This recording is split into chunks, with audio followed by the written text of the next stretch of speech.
Hi folks, thanks for joining me. We're back on that Silvertone from the mid-1930s, and time to rub out the finish. It's been a little over, 2 weeks now and a few days.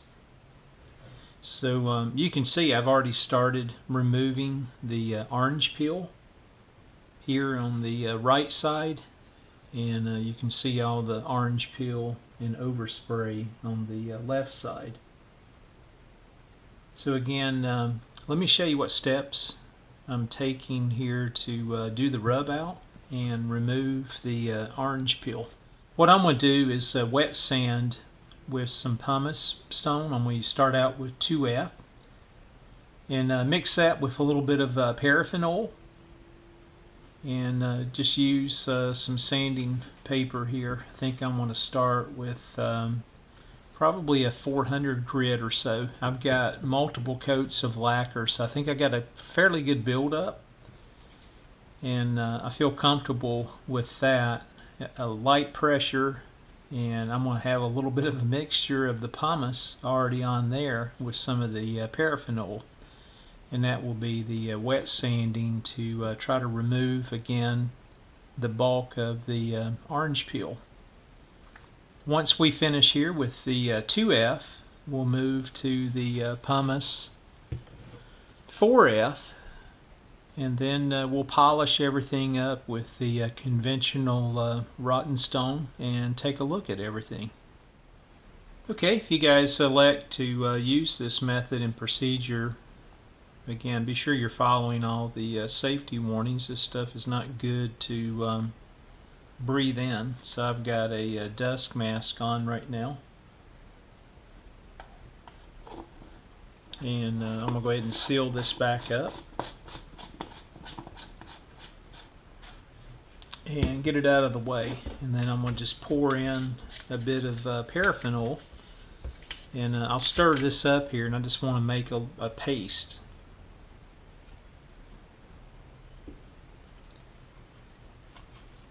So I'll continue to do this off camera, then we'll take a look at the consistency here.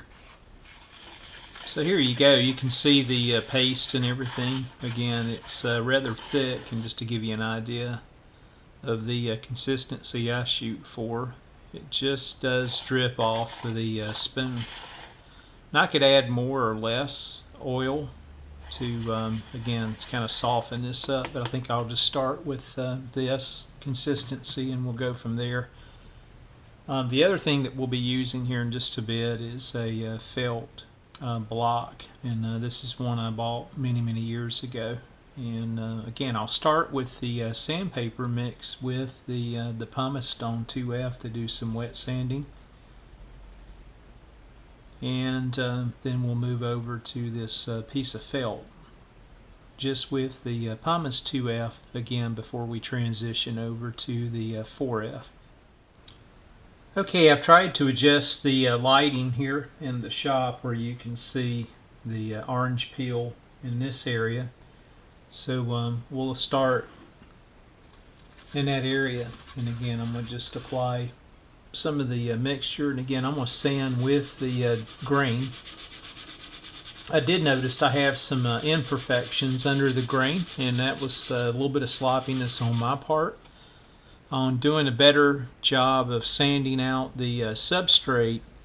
And then one other thing that I did notice, I think I can pick up just a bit from the top that I rubbed out, the water-based grain filler.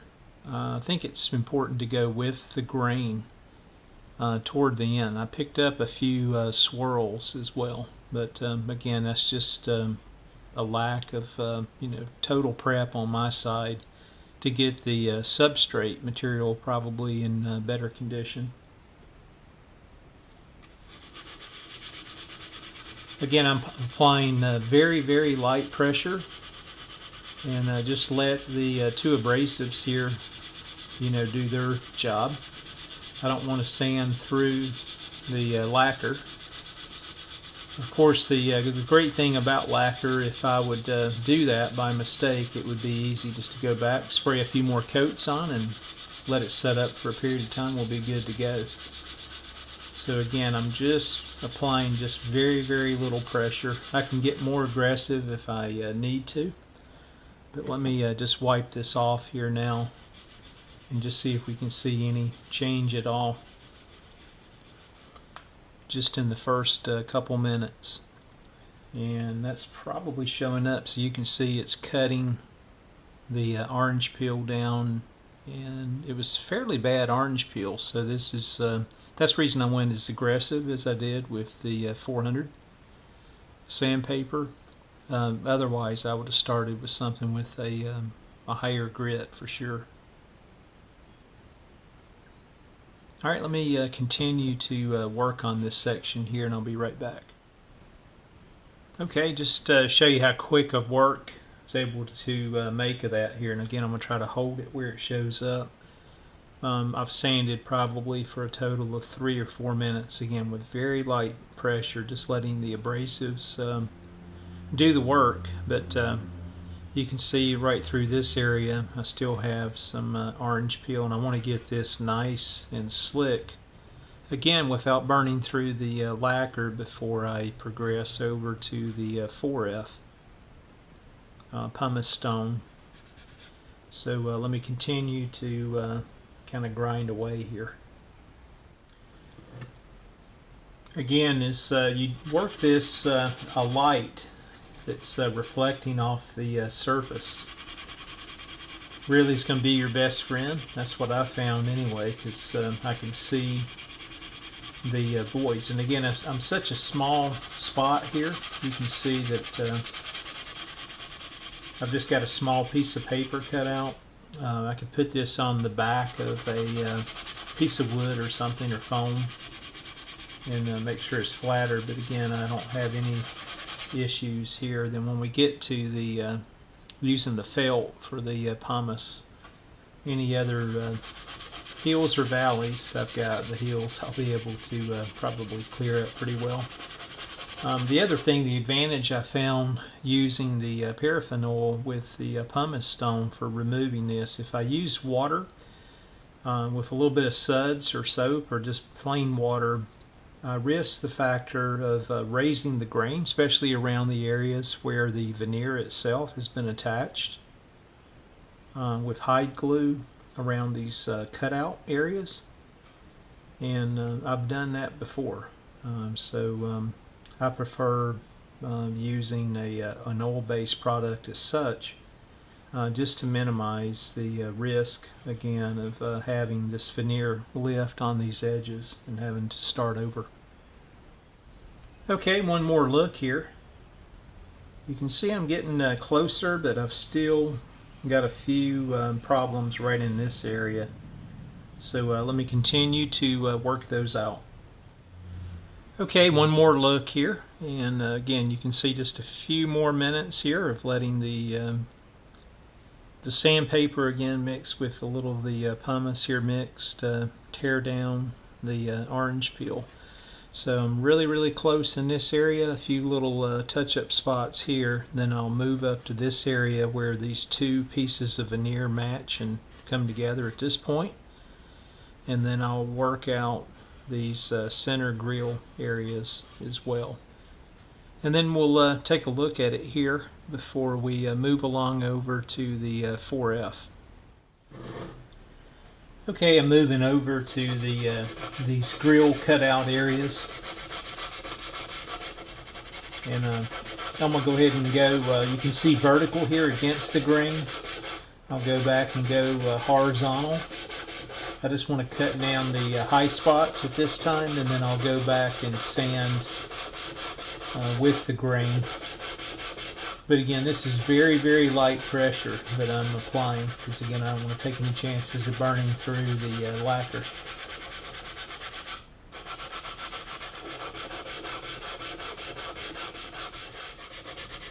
Again, just putting the final touches here on the speaker grill cutout areas.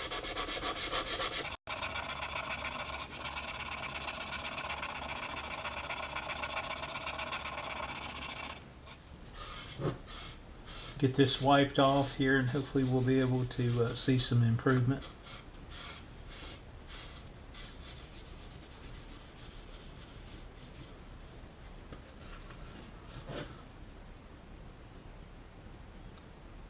It's looking much better here.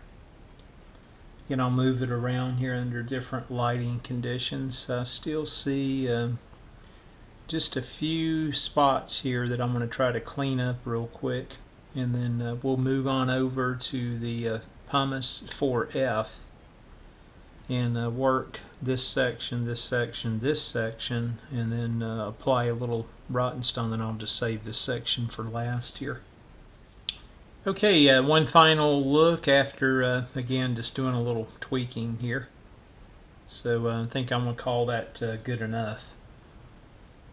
Still see maybe just a few minor valleys, but hopefully with the 4F product I'll be able to get those remaining valleys removed. So again, this is the section here that I haven't touched, and I think you can see the difference here, maybe under light.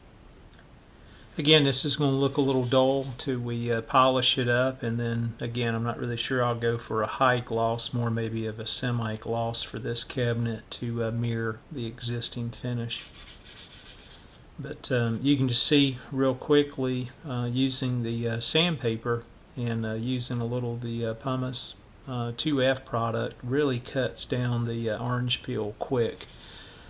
I like that again better than sanding with water, because again I don't have to worry quite as much about lifting the veneer around these areas, especially working in this grill area.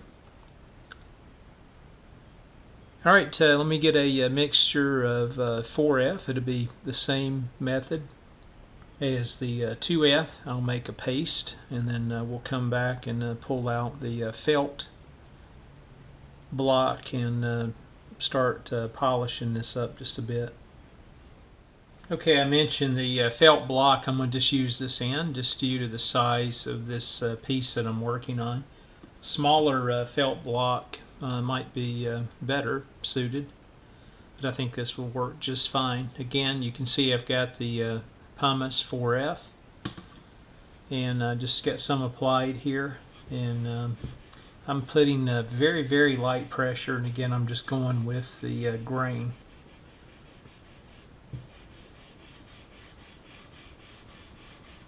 And you can feel a little bit of the abrasive as it's working. Again, what I like about this larger felt pad is you're working this in, it almost acts like a nice little suction cup, so you can actually feel it cutting a little bit.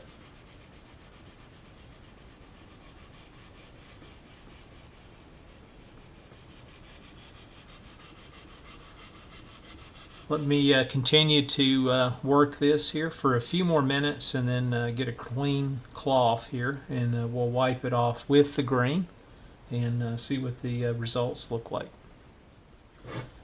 Okay, it's probably a good 2 minutes or so.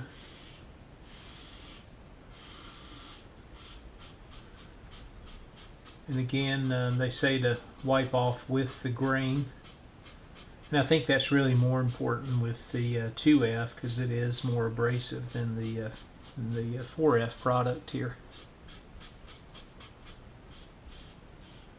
And I tried to be mindful again of the bookmarking where the two veneers come together at opposite angles.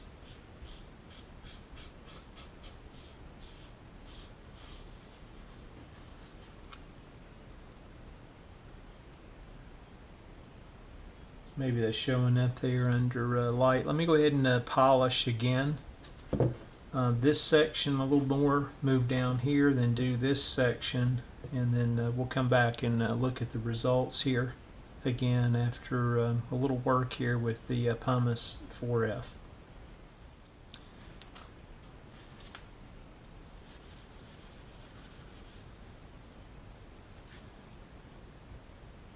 Okay, I think I got just the majority of the Pumice 4F off.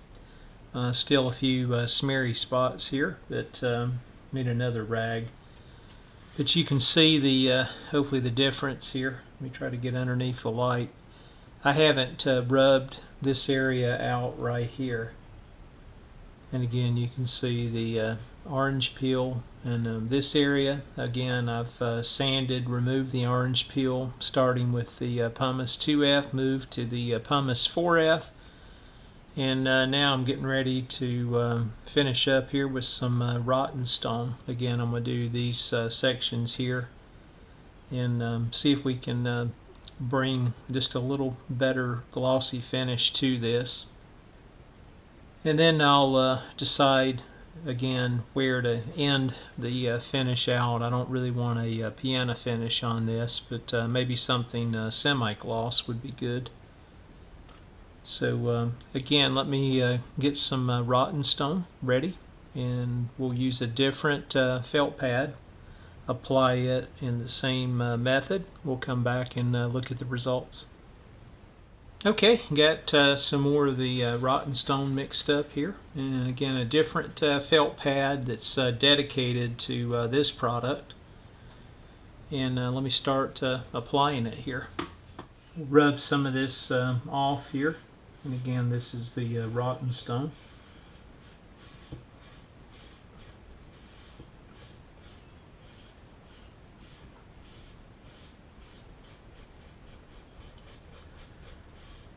Again, the lacquer that I went with was not a complete high gloss. It was, I think, close to like a 75% or so high gloss. So I'm not going to get a you know, a real high gloss shine out of this, but you know, what I'm shooting for is just to have a smooth, you know, substrate here when we're done. And again, we'll put some polish on here and shine it up. I can see some of the flaws in the substrate itself. I think that's just, again, what I mentioned earlier. Should have done better prep, and some of the issues too with the grain filler that I mentioned. So that's kind of a lesson learned if I really wanted a piano finish high gloss, just to keep in mind. Again, I'll knock this down just a bit when we're done, and you won't even see those imperfections unless you're under ideal lighting conditions. Let me go ahead and finish this section here now, and get another clean rag here, wipe things down. We'll take a look at it. Okay, here's a look at the right side after a little polishing by hand. So still needs a little more rub out in this area, and again, some of the imperfections that we see are really just, again, my doing underneath the substrate. Should have done a better job of fine sanding, but again, I'm going to probably dull this up a little bit once I'm done with the rub out and give it more of a semi-gloss finish, and that'll help hide some of those underlying scratches there. But looks good. Orange peel's gone, and finish is not too terribly bad. So let me continue this this other side here. Then I still got to do this lower section as well. Again, you can see the top. It needs to be buffed out, but I've done the same here on the top and got it all the way down with the rotten stone. Need to put some rubbing compound on here, or some wax, and clean it up as well. Okay folks, back with you. Sorry about some of the background noise here. I've got an AC running and a fan, but after a little more sanding with the micro mesh product that you see here in various grades, and just kind of rubbing out the finish again with the Pumice 2F, 4F, and rotten stone, even though they say that's not needed with the micro mesh, because it goes all the way up to a 16,000 grit. Anyway, I just seem to get better results the old-fashioned way. I've got that product and had these other products for a while. Some of the imperfections in the finish itself, I think, are underneath the lacquer that I'm seeing, and again, I know what it is. It's the water-based grain filler that I mentioned.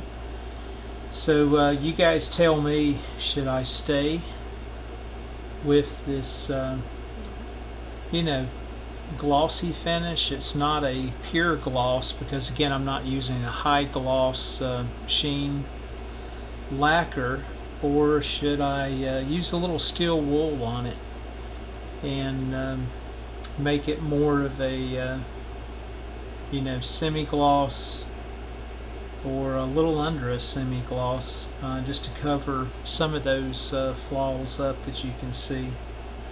But most of the orange peel's gone. I see a few places left on the grill bars that I may work on, but you know, it looks pretty good. I got my fingerprints all over the sides,